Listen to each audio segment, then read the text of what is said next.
Good morning and welcome to the Oasis Center for Spiritual Living, where we come together as one, providing spiritual tools for daily living. For those of you who don't know me, I'm Reverend Tucker. I'm the senior minister here at the Oasis, and I always like to introduce the team that God has provided me because they're so awesome, and I couldn't do this without them. So let me introduce my faithful assistant, Faith, first. She's been my assistant basically since the day she was born. She actually was her dad's assistant at the soundboard. And then when she learned how to crawl, she crawled right up on stage like, this is where I belong. So we started putting her on the podium when I did announcements. And frankly, I think everybody listened more when I did announcements with you up there.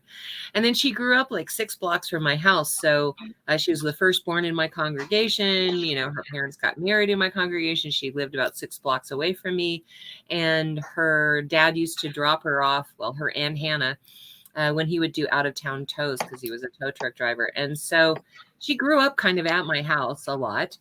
And, you know, I had her doing projects when she was a little kid. She was so good at all that stuff. So when she was 14 and a half and announced that she wanted a real job, I hired her. Excuse me. She's the one behind the scenes that does absolutely everything. All I do is talk. And she's also our soloist. So today we're going to be singing a John Denver song. It's in Every One of Us. And so enjoy. Thank you so much for being here. We love you. And then there is my partner in crime, the wise and powerful Oz. He is our practitioner of the day. And he will be doing the invocation and the benediction and be available at the end for a 1-minute miracle. He's now in Wisconsin. He was my board president for many, many years once he became a licensed practitioner, and then moved away to Florida. And we lost the ability to have him be practitioner of the day until we started doing these online services during the pandemic. So I'm so pleased that he's here. He lives in Florida during the winter and he lives in Wisconsin during the summer. You know, I always say none of my friends stay in Florida. That's not really true. Reverend Marilyn and Reverend Catherine and Billy, my beach buddy, all stay in Florida. So I do have friends there during the summer, but those are the only 3 I know that stay there. Everybody else goes away. So thank you for being here. We love you. All right. And then I always like to introduce our adjunct music team that we have. They don't appear on camera, but they do provide our music so that we have music on Sunday mornings. And that is Reverend Ferry Elaine Silver and Karen Drucker. So I always like to introduce them because we love to support those who support us. So these ladies have made it possible for us to have an actual church service with music included. Because every time we try to do contemporary music, either Facebook or YouTube mute us. So we can do that because they have provided our music. And the topic today is star in your own show. That's all I'm going to say for now. Say hi, hello, good morning if you're here. Let us know that you're here. In a facility, I can look out and see who's here. And, you know, I get those shining, beaming faces at me. Well, here I don't get that. I don't even get names. I get a number. So please say hello. If you're visiting later, say hello just to drop me a line, say you were here. That way I know when we have other people visiting. There's a watch party button. It's a great way for you to invite all of your friends to show them what kind of service they can expect on a Sunday morning. And you can talk amongst yourselves because you can't bother anybody. It's very private. So click on that watch party button and invite all your friends. All right. Right now, I'd like to invite you to close your eyes if that feels comfortable. Allow the service to uplift and inspire you as we move into our centering song.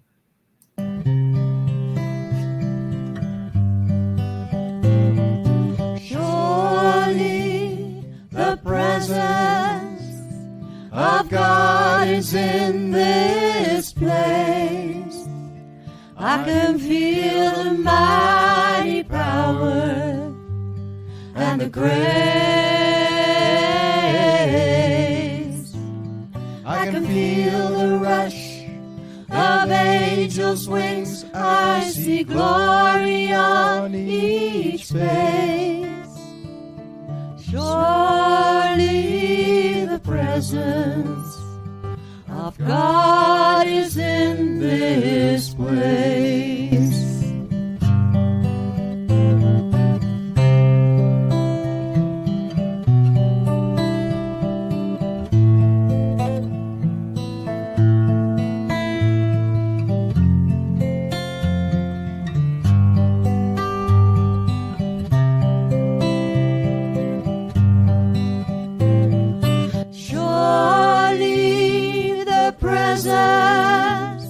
of God is in this place. I can feel the mighty power and the grace. I can feel the rush of angels' wings. I see glory on each face. Surely the presence of God is in this place. God's presence everywhere and always, for God as we conceive of it is all that is, here, now, and all heres and nows possible. It's infinite in space and time, and there is no place that God is not. For we conceive of all things and all possibilities and all probabilities as being one within that greater being that we call God. If this is the case, God must be right here now, in me, in you, through the service, and in all things we encounter. We accept the blessings that come with this, and we know that the perfect outcome is possible at all times. And I give thanks that this is so. And I let it be, and so it is. And so it is. Thank you, Oz. And now this next song is one of Reverend Fairy Elaine Silver's songs that she wrote while she was in practitioner training. And it's a great reminder that we are all connected. It's called We Are All One.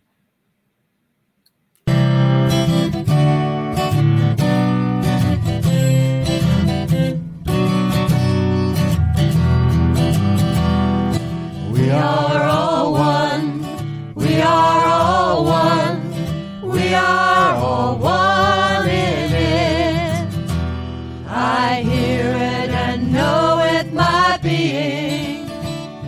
Spirit is all I am seeing. For God is all there is. Grateful am I to be living, open to what I have seen, honoring what I've been given, sharing now what I believe. I remember the oneness around me.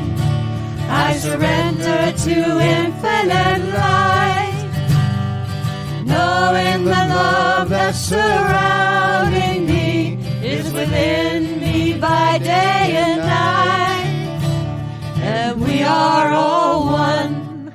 We are all one. We are all one in it. Yes, we are all one. We are all one. We are all one in it. Yes, we are all one in it. I love that song because I do love the reminder how connected we are to all of life, since that is what we teach. So if you're here, please say hi, hello, good morning, however you'd like to greet us. When we're in a facility, I can see who's on, who's in the audience. With this software, I just get a number. I don't even get a name. So I appreciate it when you let me know. And if you could stop by later, by all means, say hello. Let me know that you stopped by. Also, if you like something that you hear, whether it's something I say or Faith sings or Oz prays, use that thumbs up button and let us know you like it. If you love it, send us hearts. And if you find something that I say is really powerful, or something happens that you think is really powerful, use that wow button. It lets us know that we're on track. It's really good feedback that we need. So, all righty. Without further ado, we're going to have Faith singing the John Denver song, It's in Every One of Us. Thank you. Find what you're looking for on Bumble. Maybe.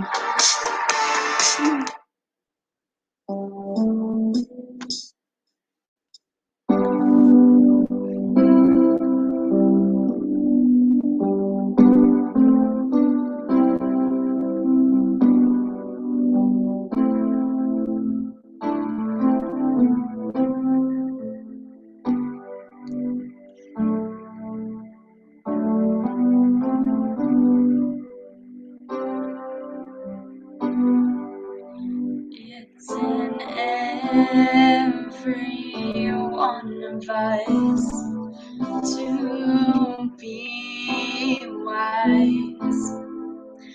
Find your heart, open up both your eyes. We can all know everything without ever knowing why. It's in every one of us here and now.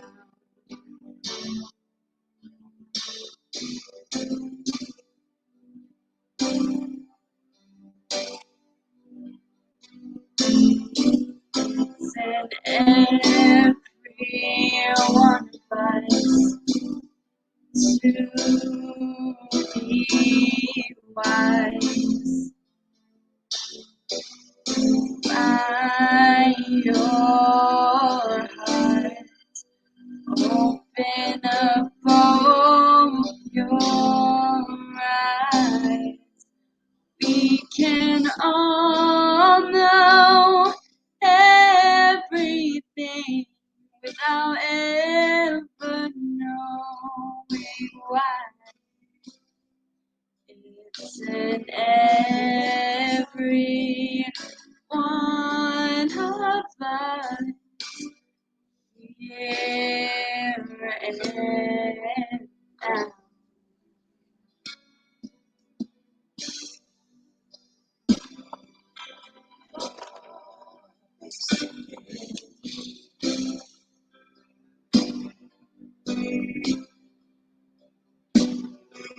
It's in every one of us to be wise. Find your heart, open up both your eyes. We can all know everything without ever knowing why. It's in every one of us here and now.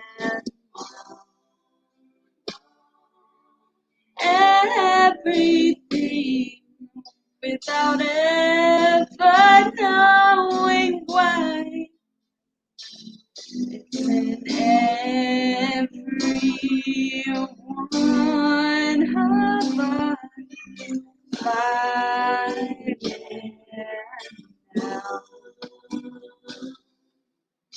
In every one of us here and now.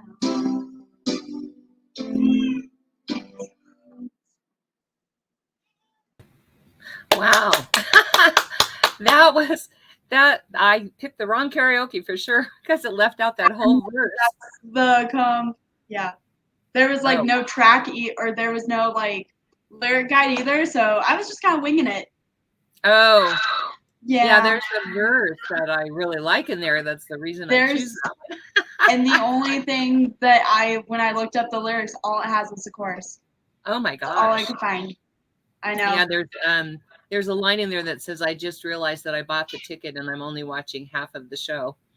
So well, that's okay. I'll just weave it into the sermon anyway. Cool. Thank you, Faith. We love you. All right. That's one of the reasons I like that song is that particular phrase, because I think that most of us live that way in our lives. I mean, like we go to a movie. Have you ever done this? You go to a movie and you suddenly have to go to the bathroom and you leave and you come back and, you don't know what you've missed. And then later on, somebody will say to you, I love that part in the movie with, blah, blah, blah. And you're like, I don't remember that part. And it happened while you were in the bathroom, or maybe you fell asleep. Lynn's very famous of falling asleep, like in public places. It's like, and he did that a couple of movies where he would fall asleep and he'd be snoring. I'd have to like elbow him or whatever. And then it was always like the climax of the show or something like that. And so he'd be like, what happened? And I like, yeah, you'd have to repeat it.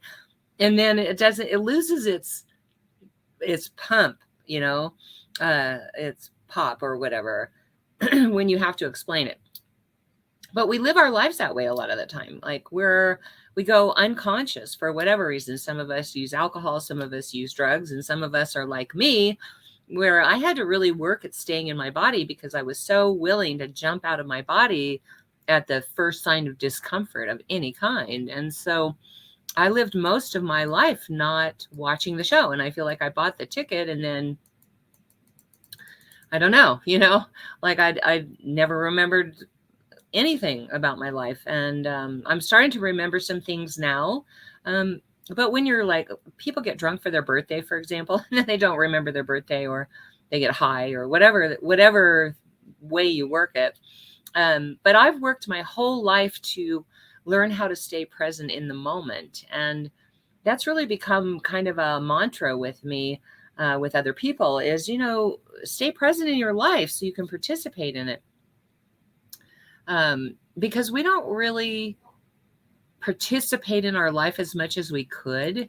I like to say we need to star in our own show. And that doesn't mean we're egotistical or order everybody around, not that kind of star.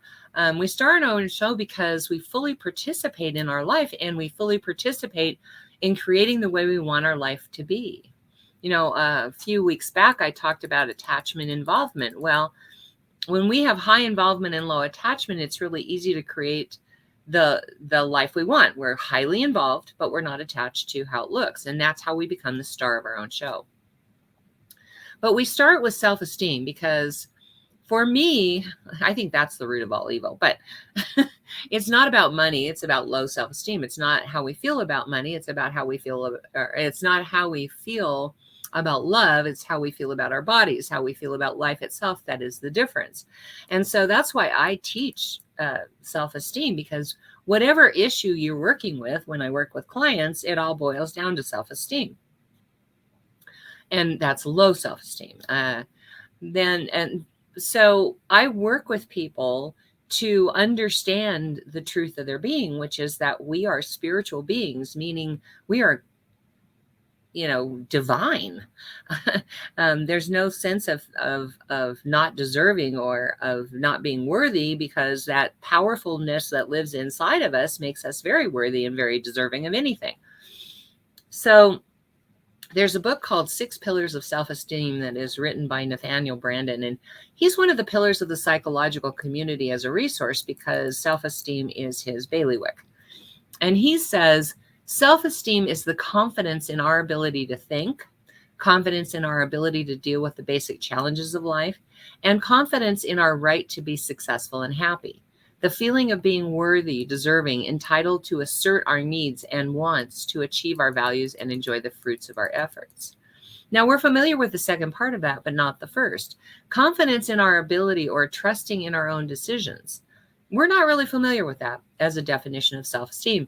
But what is really true is that a person with good self-esteem does trust their intuition, does trust their decision-making process, because they're in touch with what's within them, and that is God itself.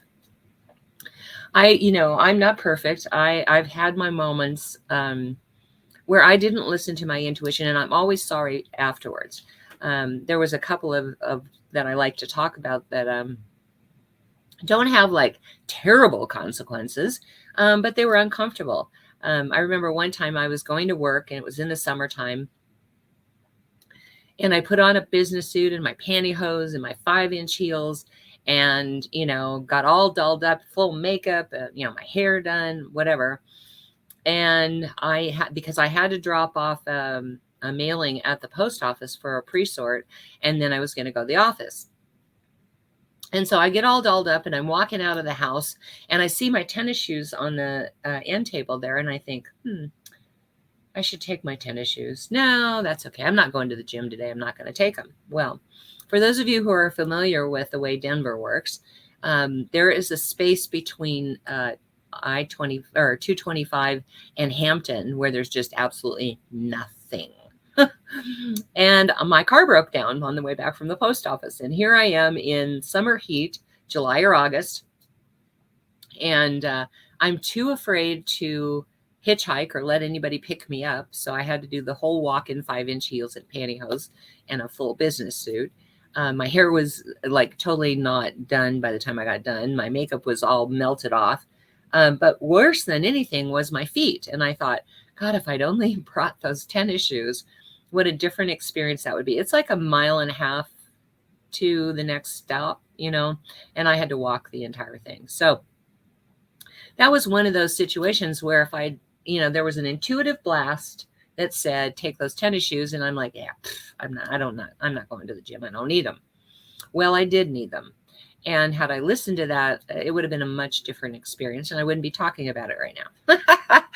And then the other one that is, it had more dire consequences, but not terrible, was I was working at a law firm as an IT consultant and I was installing a Novell network system. And back in the days when Novell was first created, you couldn't just save your work and then continue. You had to save it, which exited you out of the program. Then you had to go back into the program. Then you had to go back into all the routines. It was like almost a half an hour worth of work to get back in. And I had been working for 8 hours on, there were 20 users that I had to set up. And I'd been working on them for about 8 hours and I had one left to go. And I got this intuitive flash that said, you know, you should probably save your work right now. And I'm like, oh, God, but that's such a pain to go back in. I'm almost done. I'll just push through it. Not 10 minutes after that thought, the furnace blew up in our building and we lost all of our power. And of course, I lost 8 hours worth of work because I didn't listen to that intuitive flash that said, save your work right now, you know. And we do that a lot. I've done that a lot over the years. I'm doing it less and less. I'm starting to remember that, you know, we are human doings having or spiritual beings having a human experience, which makes us human doings. And these intuitive blasts are actually God within us saying to us, hey, pay attention to this. But like most of us, I kind of go unconscious. And the next thing I know, I remember the intuition that came and I go, shoot, I should have listened to that. I don't know if any of you have ever had that experience, but there's this guy. I read a story a while back about this guy who on his way home from work had this just urge within him, like this powerful, like irresistible urge to go buy milk. And he wasn't the kind of person that drank milk, so he couldn't quite understand why he was buying this milk. So he bought 2 gallons of milk. And all of a sudden he was urged to go a different direction than he usually goes home. And he ends up in front of this house and these babies are screaming. And he like goes to the door and he knocks on the door and this woman comes and she's in tears. And he goes, what's the matter? And she said, I don't have enough money to buy milk for my babies. And he goes, oh, that's why so he goes out to the car, he brings her the milk and he says, God just told me to buy this milk. And he followed his intuition, even though it didn't even make any sense to him. And that's where we want to get to, so that we're listening to not maybe the voice of God, because if you're not audience, you don't hear a voice, but listen to those inner urgings that tell us to do something, because that's the intuitive flash. That's the God life within us that is saying to us, I see a bigger picture and you need to follow through on this. And so many of us, like I said, don't, including me. A lot of times I don't. But that's one of the pieces that allows us to participate fully in our life. When we follow our intuition, when we get to that place of knowingness that God is guiding us in a direction and we follow that, we are actually participating fully in our life. Nathaniel Branding continues and he says, nothing is more common than to pursue self-esteem by means that will not and cannot work. Instead of seeking self-esteem through consciousness, responsibility, and integrity, we seek it through popularity, material acquisitions, or sexual exploits. Instead of valuing personal integrity, we value belonging to the right clubs or the right church or the right political party. And instead of practicing appropriate self-assertion, we may practice uncritical compliance to one particular group. Does this sound familiar? When I think of this, I think of the riots where not the people who were protesting, but the people who really wanted a civil war were going in and looting and rioting and causing havoc. But also like the January 6th thing was all about uncritical compliance to what they thought somebody wanted them to do because they belonged to that particular group. And we do that a lot. We human doings do that a lot. They have a credo that they live by, and they're forcing the issue with their uncritical compliance to that credo.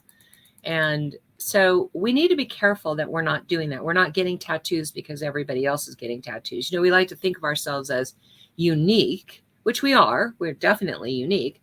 But the minute that we conform to what our group is doing, whether that's tattoos or wearing the right clothes or listening to the right music or getting piercings or any of those things, because our group is doing that, we lose our uniqueness. We become normal and ordinary because that's what the group is doing, right?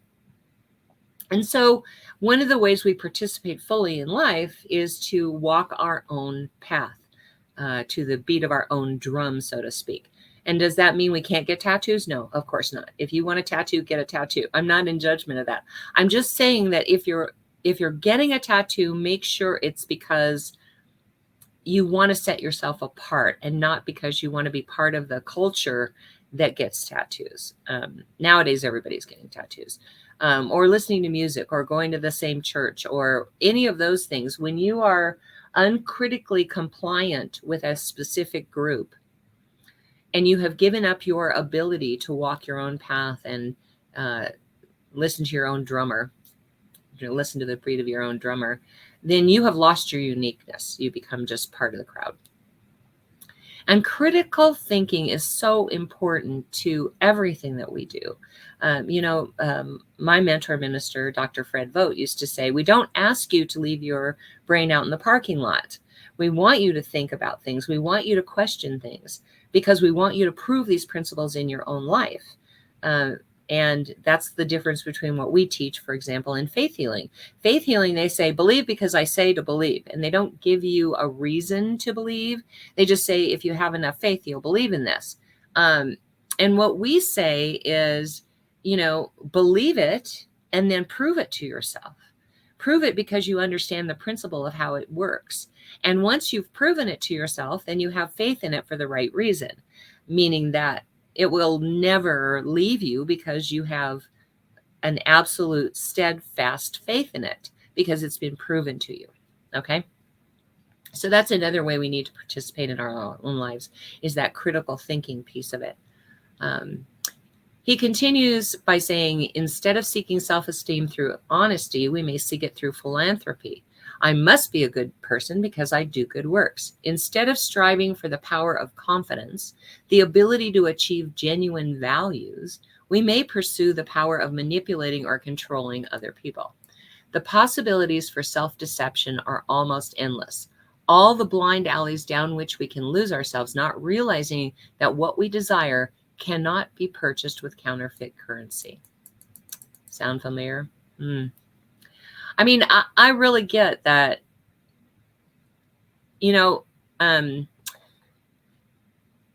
it's so easy to think of ourselves as good people for the works that we do, but that's not enough. I mean, yes, we want you to do good works.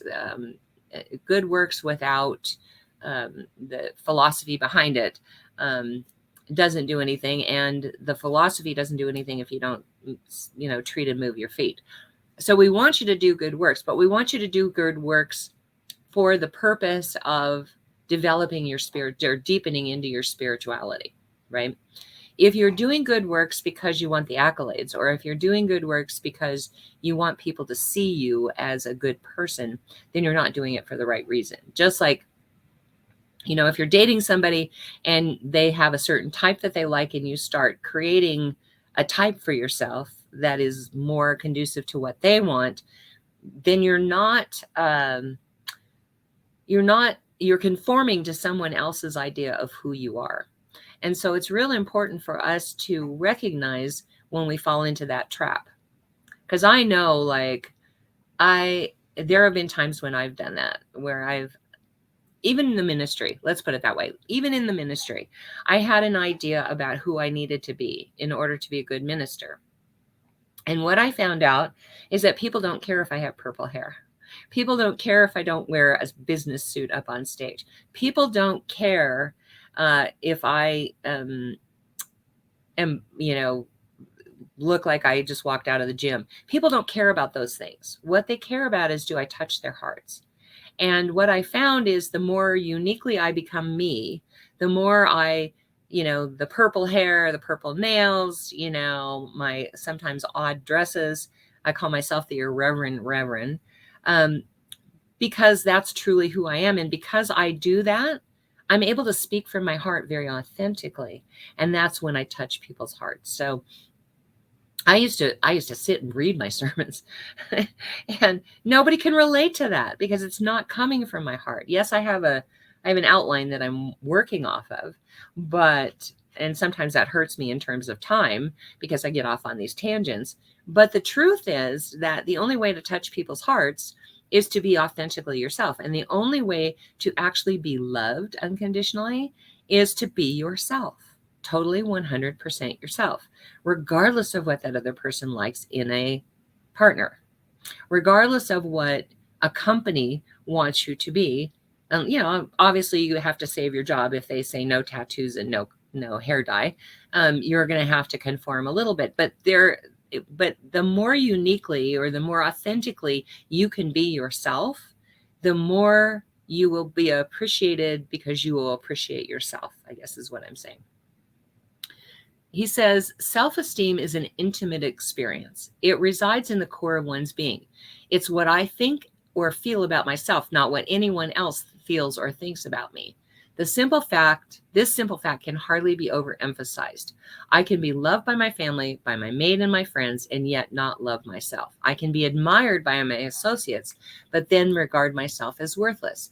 I can project an image of assurance and poise that fools almost anyone, and yet secretly tremble with a sense of my own inadequacy. I can fulfill the expectations of others. I can win every honor, yet feel like I've accomplished nothing. I can be adored by millions and yet wake up each morning with a sickening sense of fraudulence and emptiness. Now, I don't know how many of you remember how when Princess Diana died, all this stuff came out about her not feeling loved, that she had never felt loved in her life. And millions of people watched her funeral, and everyone cried, and everyone felt that sense of loss. And yet in her life, she never felt loved. And if she doesn't feel loved, it's very hard for any one of us to conceive of feeling loved, you see, because she was so loved. But she couldn't feel it. And I think that's what we need to remember, is that when we're authentically being ourselves and when we love ourselves, then we feel loved by that other person. He continues to say, to attain success without attaining positive self-esteem is to be condemned to feeling like an imposter, anxiously awaiting exposure. I felt that way in the very beginning of my ministry, and it was awful. It was just awful. There was a part of me that felt like I did not belong up there, that I did not deserve to have the attention of the audience. And everyone around me supported that belief that I had. They would tell me things like, I hurt my foot at one point, so I was wearing a business suit and tennis shoes, and I had a practitioner in our church write this letter, and she focused on this whole thing about my tennis shoes. So I had people from all directions reaffirming that same unbelievingness that I had in myself, that I was an imposter somehow and did not deserve to be in the position I was in. When I finally got that not only do I deserve it, but I belong there, like this was meant to be, then all of a sudden, everybody thought I was wonderful. And I felt wonderful in my job, and I no longer felt that imposter syndrome anxiously awaiting exposure. So if any of that feels or sounds familiar, any of it at all, then self-esteem is a core issue that we're dealing with. And nothing in your life can change until this changes, until you deal with this issue. See, I think this is the major cause of us falling asleep and only watching half the show, because we don't feel like we have a right to participate. It's like, okay, this is something I can't have, so I'm going to go unconscious for a while and it won't be part of my reality. But it's what keeps us from seeing the big R reality, beyond the little r reality, the one we have our conditions and our experiences. Because behind everything is the spiritual reality. And you notice I refer to that as the big R reality, because it's the spiritual reality that lives within us. So we go along thinking we experience poverty and we say that's reality, or we have ill health and we say that's reality, or we have a bad relationship and we say that's reality. And the truth is, there is a greater reality beyond that. There is something behind that is greater than that. There's a prosperity behind poverty that is God ordained. There is the prototype of health underneath that idea of ill health. Ill health is not the total experience. And behind every relationship that has gone south, there is the love of God, because that's the truth of our being. We are avenues through which God can express its love. So it's not the person providing that love. It is God providing that love through that person. You see, we tend to want that other person's love, thinking that that is what's going to make us feel loved, and it never will. Until we recognize that God's love is the most powerful thing and is already within us, and it already is love, then we attract partners who mirror that back to us, that see the God in us, see the love in us, see the beauty in us. So when we overcome the reality of this world, because we stop judging it and we start looking towards the big R reality of God, we begin to experience more of that and experience less of the self-esteem kind of stuff that comes up.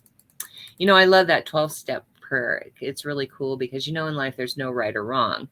It only is. And we judge it as right or wrong. But the truth is that life is just this. God grant me the serenity to accept the things I cannot change, the courage to change the things I can, and the wisdom to know the difference.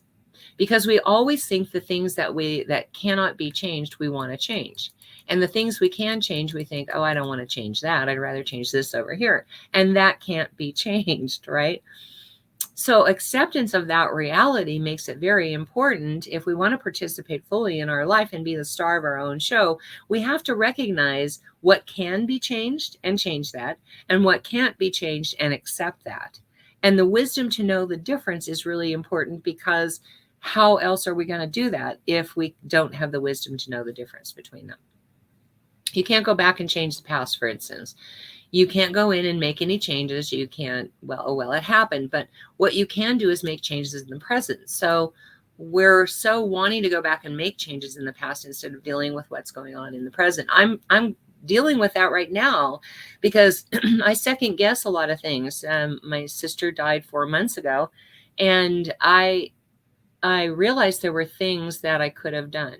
You know, I'm not beating myself up, but there's just like these ahas that come to me about what I could have done differently. For instance, she wanted me to go visit Mom's grave with her, and I didn't go. I don't feel like Mom is in the grave, so it wasn't an experience I wanted to have. So she went alone because she really, really wanted to go.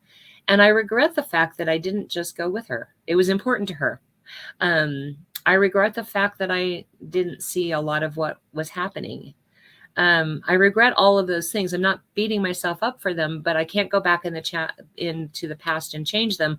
Although there's always that little piece of me that thinks, what if I could go back? What if I could change what happened? What if I could have counseled her better? What if I could have stopped the process she was going through? That kind of thing. But I know that I can't. You know, here I know that. Here is kind of harder. It means that we have to take responsibility. If we can't, you know, instead of wanting to go back and make changes in the past, we're dealing with what's going on in the present, means we have to take responsibility. It means that we have to live in that present moment and go, okay, here's where I blew it. Here's what I need to do to fix it. Now I'm going to do that. So that's why I love that serenity prayer. And when I do that, when I see beyond the circumstances to a greater reality, then I can create the life that I really want because I understand what I'm changing. I'm not changing the circumstance. I'm not changing the other person. I'm not changing anything out in my outer world. What I'm changing is what's within me. And when I change that, when I change the thoughts or beliefs that have created this reality that I'm not happy with, I'm now free to experience what I want to have. Now, I'm not saying hatred doesn't exist, poverty doesn't exist, illness doesn't exist. We don't say that in religious science. We're not in denial. These things exist. We know that they do. What we deny is that they have any power over us. The minute we give power to poverty, we no longer have an avenue for prosperity. The minute we give power over to ill health, we no longer have an avenue to get back to that healthy place. And the minute we give over our power to hatred, then love can't come through us. See, love and hate cannot exist in the same body. And so we have to let go of the hatred in order for God's love to move through us. And we've been so busy all our lives giving our power away. And this philosophy is all about reclaiming our power. It's saying in this moment, I'm willing to be powerful. I'm willing to see that greater reality beyond this circumstance. I'm willing to accept that as my reality. This lady, Esther Hicks, channels an entity named Abraham. Oh, hi, Fred, Kathy, Marlene, and Joey. It's 11:11 for those of you who don't know what I'm doing. At 11:11, Dr. Fred Vogt used to say at 11:11 is when the two worlds open up to each other. And so that, we can communicate to each other. So I always honor that whenever I see 11:11. It happens twice a day. And sometimes I catch it both times during the day. Anyway, this lady, Esther Hicks, channels an entity named Abraham. And I was listening to some of her books on tape, and it's really interesting because she talks about this vibrational vortex. Everything we want exists in the vibrational vortex, but we don't have access to it because we live outside the vortex. So Abraham says the trick to life. Abraham says the trick to life is to try to get ourselves back into the vortex because that's where our perfect mate is. That's where our money is. That's where our health is. And all of that is in the vortex. And the only key to entering the vortex is our willingness to focus our time and attention on that and not on the things in life that we don't want. Or we get focused in on that person being the one, or we get focused on that process of health.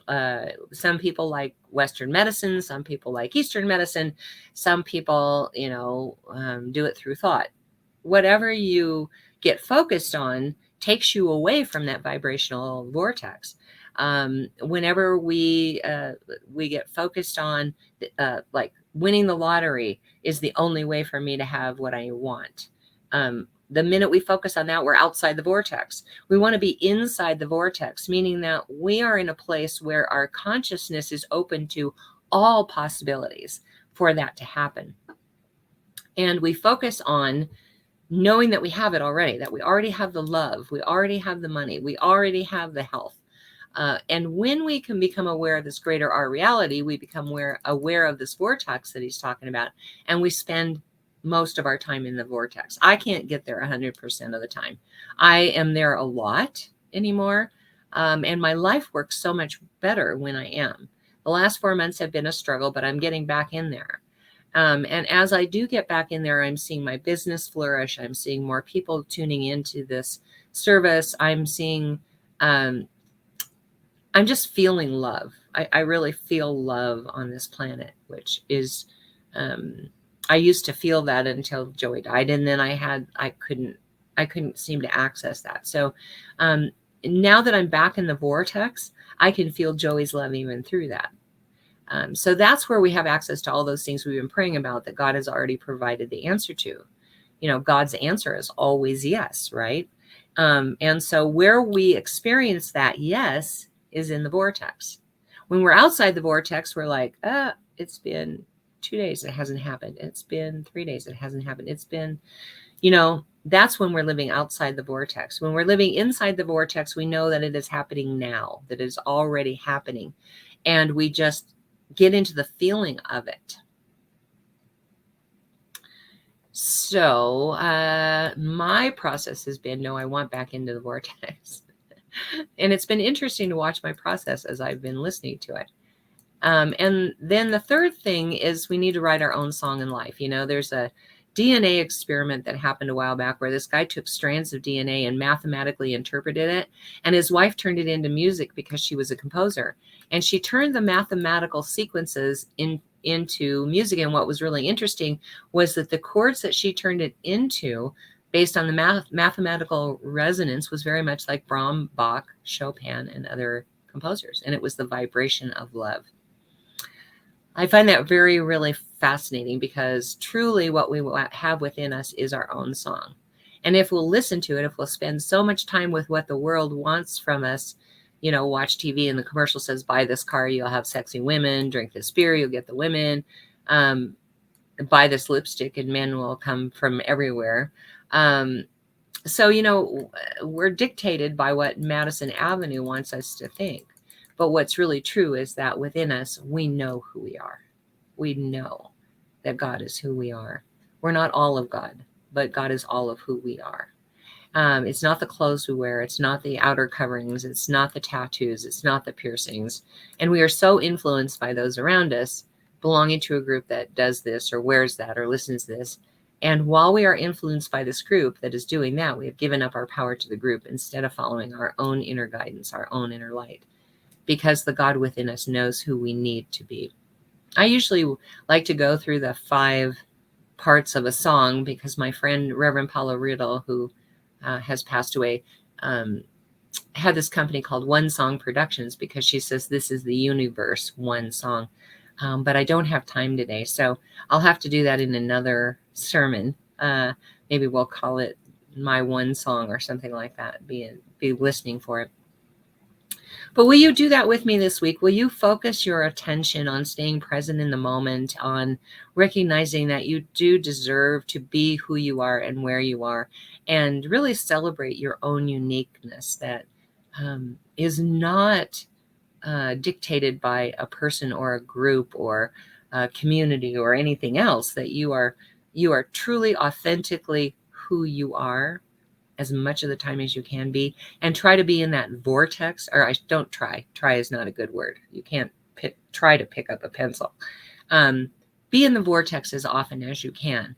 Will you do that with me this week? Really focus on the things that you want and tell yourself that they are already happening, and try to get into the feeling. No, don't try. Get into the feeling of that. See how our language always keeps us from what we want. And recognize that we are part of the universe, that we are all connected by it, through it, as it. Let's have a prayer.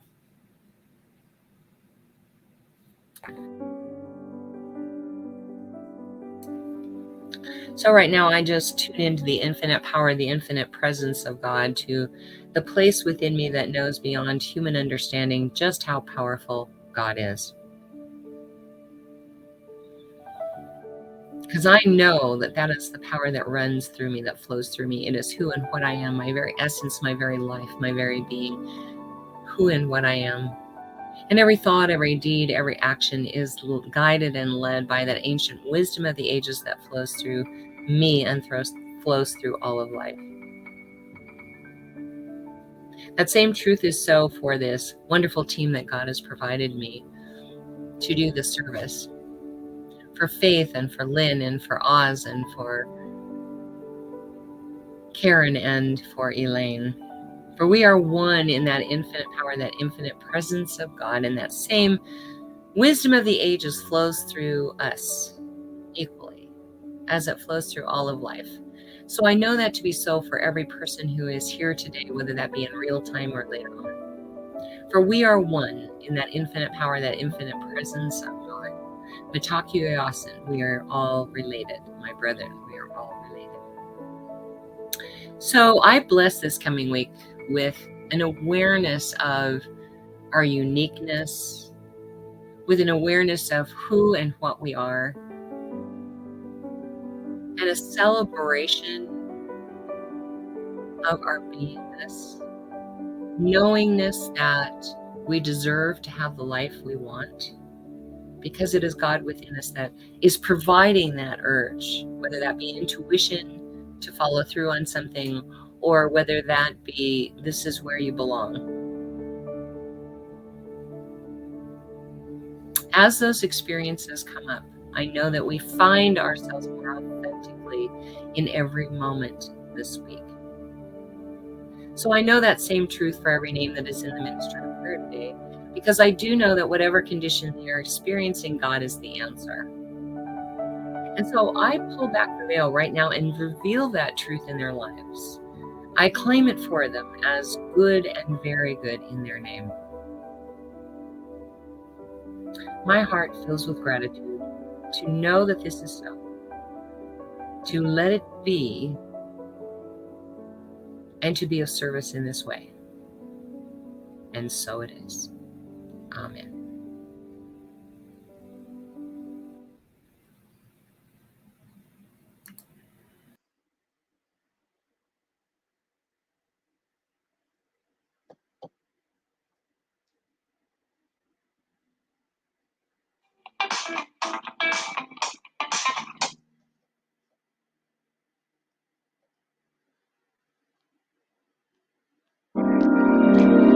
You are the heart, you are the hands, you are the voice, a spirit on earth, and who you are, and all you do is blessing to the world.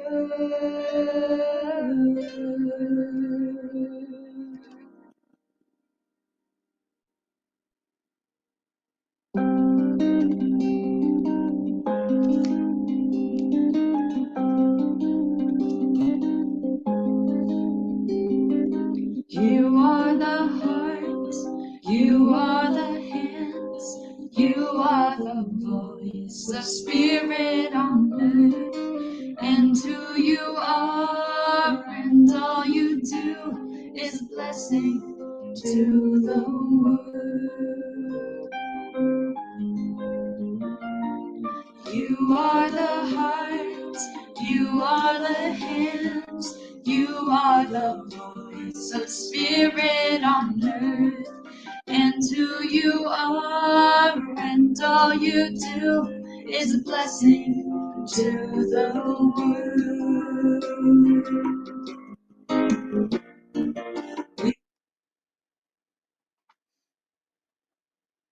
Thank you, Faith.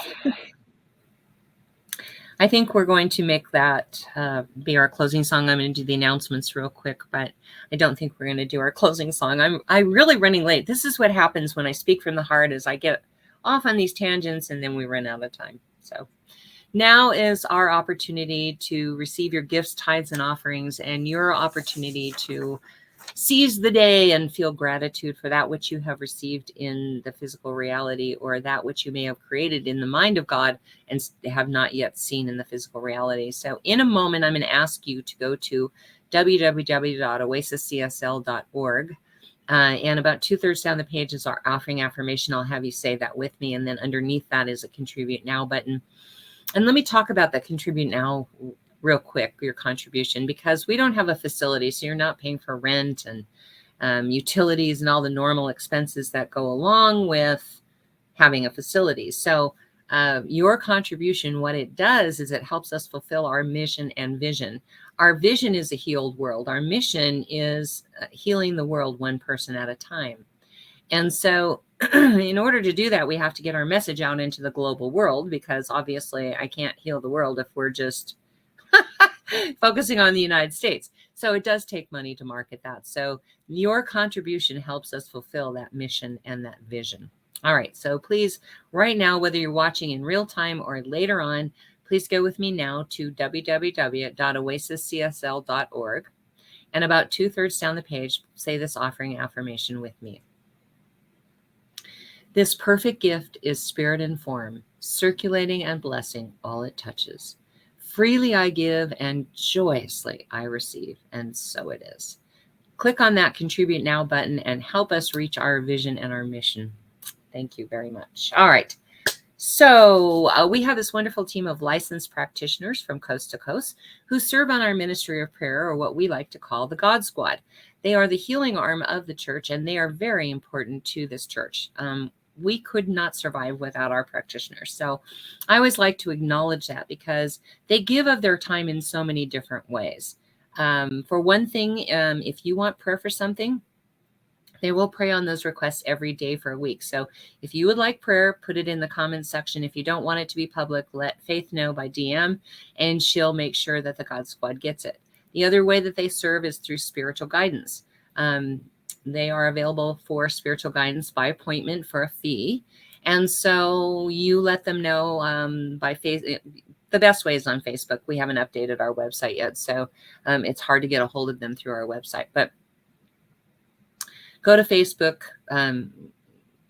send them a chat and say, I'd like to do a session for spiritual guidance.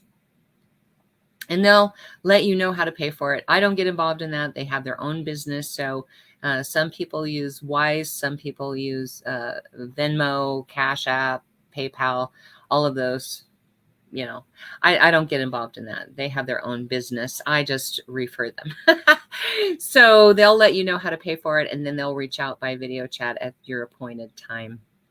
Also, our practitioners serve as practitioner of the day, as is Oz doing today. So they do the invocation, the benediction, and then he is available after the service for our 1 minute miracle. It's not a time for counseling, or spiritual guidance or anything like that. It is just a time where you can let him know what you'd like him to pray for, and he will stop, drop, and pray right then and there. If you don't get a hold of him right away, it means he's on with someone else. So just wait a few minutes and then try back again. All right. Miss Faith. Oh, I'm sorry. You're right. Brooks and Bailey. Oh my goodness. When I get in a hurry, I can't remember anything. Okay. So Brooks and Bailey is one of those people that, one of those organizations that support us. So we like to support them. The proceeds go to Rocky Mountain Lab Rescue, a very worthy cause. You can reach them by brooksandbailey0307@gmail.com, or they have a Facebook page that you can reach them on. And I like to post their events when they say they're going to have a booth at one of the events. I try to share that. So they always make it shareable for me. For example, this is one of their mala bead necklaces. This is amethyst, so it's like $60, but they have different gemstones from $30 and up. So it's reasonable. There's 108 beads on the necklace, which the Hindus and the Hindus and the Buddhists use to do their mantras. They move one bead at a time and then do their mantra. And so we suggest that for affirmations, since I tell you to do them 100 times a day. You can either do a mala bead necklace, which has 108 beads, or you can do the bracelets, which have 54. And so you use it twice. But the truth of the matter is they have all kinds of stuff. That's not all they have. They have these wonderful bracelets. Like I've had this bracelet almost 3 years now. I've only had it slip off my wrist one time. It has a little circle with a bar that goes through it. And I must have caught the bar on something and it slipped through the thing, but they're really sturdy. So in my case, that's a really important thing because I lose bracelets all the time. I lose watches. I lost my mom's diamond watch in Vegas one time. Luckily, they had it at security, so someone turned it in. Thank you, God. But I lose stuff all the time off my wrist. So for me to say I kept that on for 3 years, that's quite the thing. All right, Faith, now you. And please check out my metaphysical shop, The Mystic Brew. We have intention jars as well as kits to make them yourself, bath salts, and we are offering occasional Zumba classes. So definitely follow us and take a peek. You can find prices through Facebook and order by DMing or messaging us. Cool. Thank you. And then as an adjunct to that, we have an Etsy store by Angel Renee, who has intention candles and an intention tea bag that has these wonderful aromatic herbs that keep you focused on your intention that you put in your bathtub. So check that out as well. That's all in the comments. And then we like to acknowledge those who support us. The first one is Reverend Fairy Lane Silver. We do a lot of her music here, She has a website that she can't update to give you a form of payment, and she travels around doing music all the time, but she keeps the CDs in her trunk. So go on the website, see what CD you might want to purchase, and then let her know by email, and she will let you know how to pay for it, and then she'll send it off to you the next day. So, and the other one is Karen Drucker, who on her website, you can buy it by the song, you can buy it by the CD, you can buy a songbook, you can buy karaoke files, all of the above. And her website works so you can purchase it right then and there. And we do a lot of her stuff. We do more of her stuff than we do Elaine's, but definitely if you like some of the music that we've been having here, usually you're going to find it on her website. So go to her website and buy something from both of these ladies. Actually, check out our website at www.oasiscsl.org.